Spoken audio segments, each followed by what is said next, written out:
मुझे नहीं लगता कि वो दोषी है। वजह यही है कि वीडियो साफ साफ दिखा रही है, उनकी लड़की की जो प्रोफाइल है सोशल मीडिया पे वो साफ साफ दिखा रही है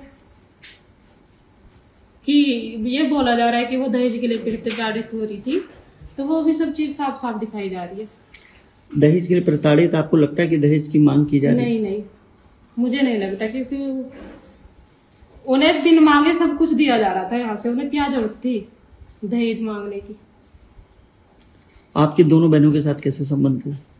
बता नहीं सकते, बुरे थे। जैसे उनके माँ बाप के, उनके भैया के मेरे साथ थे, ऐसे उन दोनों बहनों के थे।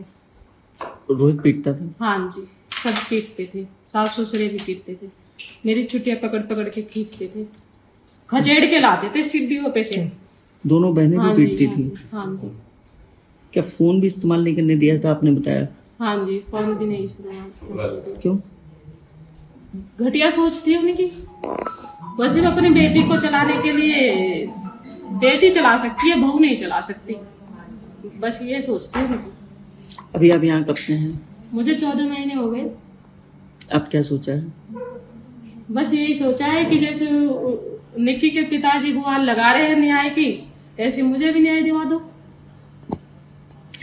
आपने आरोप लगाया, आपको क्यों भेजा या क्यों नहीं रख रहे? वजह दहेज का कारण। दहेज के लिए मुझे वहां पर बहुत पीटते मारते थे, मेरे साथ अत्याचार करते थे, मुझे इतना मारते थे। मैं अपनी हेल्प के लिए गांव में भगती थी, अपने आप को बचाने के लिए, रात के 11-11, 12-12 बजे। और पीटता कौन था? सासू ससुरे भी है, रोहित भी। अच्छा। वे भी रहती थी लड़की भी, कहते थे भग जाओ यहाँ से, ये दहेज लेके आओ, मंगवाओ अपने भैया से, बाप नहीं रहा तो, मेरे पापा नहीं है। कई बार हुआ है या 1-2 बार हुआ ऐसा? कई बार दहेज के लिए पीटी गई। आपको लगता है रोहित का भी अफेयर कहीं रहा होगा? हाँ जी, अगर वो घर नहीं आता तो उसका अफेयर ही था। कितने समय नहीं आता था घर? मुझे तो 3-3 महीने हो जावे आए हुए घर पे। क्या बोलता था? फोन पे बात होती होगी तो क्या? नहीं, कोई जब मुझे फोन ही नहीं रखने देते तो मुझे मेरी बातें भी नहीं होती थी उससे। अच्छा। हाँ जी, मैं तो एक नौकरानी की तरह कमाती थी उनके घर में, जैसे एक नौकरानी कमा के और अपना पेट भर लेती है, वो काम करती थी मैं उस घर में, वो समझा जाता था मुझे। अब क्या सोचा है कि यहीं रहना है घर पे अपने? हाँ जी, अब नहीं जाना, बहुत 9 साल झेल लिया, 9 साल कम नहीं हो। क्या गुहार लगाना चाहेंगे? आपने न्याय की बात कही है। हाँ जी, न्याय दिलवाओ मुझे, मेरा के जो भी है, मेरे पापा ने जितना भी मेरी शादी में पैसा लगाया है वो मुझे दिला दो। पंचायत हुई थी बीच में? हाँ जी। क्या तय हुआ था पंचायत में? पंचायत में तय हुए थे 33 लाख रुपये। दिए? नहीं दिए।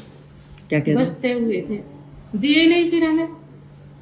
वो तो फैसला हो के मैं यहाँ पर आ गई, फिर ये लड़ाई झगड़ा हो गया तो उन्होंने दिए नहीं। कितने महीने हो गए आपको? 14 महीने। 14 महीने से अपने घर पे ही है? हाँ जी, हाँ जी। निक्की के ससुराल के बारे में क्या कहना चाहेंगे? आपकी क्या राय है? कभी बात हुई हो या कैसे लोग? नहीं, मैं उनसे कभी भी नहीं मिली, मेरा उनसे कोई नहीं था। क्यों? कभी नहीं घर जाना हुआ या वो घर आए हो?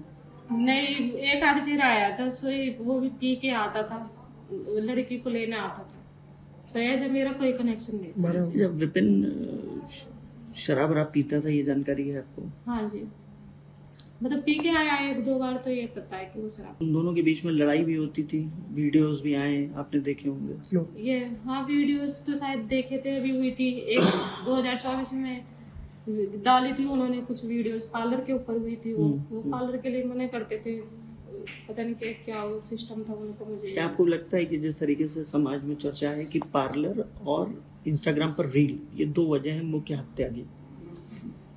देखो क्या उनकी बात है, घर की बात है, वो तो उनकी, मुझे क्या पता। मतलब कभी भी बातचीत नहीं हुई? नहीं, मेरी कोई बातचीत। दोनों बहनों से? नहीं, उनसे भी मेरी कभी नहीं हुई। बाकी जब मैं वहाँ पर रहती थी, जब तो मतलब ऐसे कभी नहीं बोली, ऐसे तो बस वही है कि अलग ही सिस्टम था उनका। मतलब अगर घर पे आपको वो दोनों आती थी तो बात नहीं करती? नहीं। आपने बात करने की कोशिश की? जब वो आती नहीं थी, मैं वहाँ पर घर पे रहती थी, वो मंदिर पे अपने माँ बाप के पास वहाँ पर रहती थी, वहाँ से आती नहीं थी। मंदिर पे भी तो रहते हैं। निक्की के हाँ जी, हस्बैंड के कुछ संबंध भी थे, अफेयर थे, कोई जानकारी? इसके बारे में मुझे नहीं पता। कभी कोई चर्चा हुई, कभी सुना नहीं, हो? ऐसे मेरे से घर कोई परिवार में? मांगते थे वो लोग? नहीं नहीं। दहेज मांगते थे वो लोग, ये आरोप लगाया है रूबास ने सिरसा पे। मुझे नहीं लगता कि वो दहेज मांगते थे, क्योंकि वो लड़कियां बहुत खुश थी। दहेज नाम की ऐसी कोई वो नहीं थी कि उन्हें बिन मांगे सब कुछ मिल रहा था यहाँ से। शादी में उन्होंने स्कॉर्पियो दे दी, चूचक में उन्होंने बुलेट दे दी, तो उन्हें मांगने की जरूरत नहीं थी। तो लगता नहीं है कि वो लोग दहेज मांगते थे। ठीक। हाँ।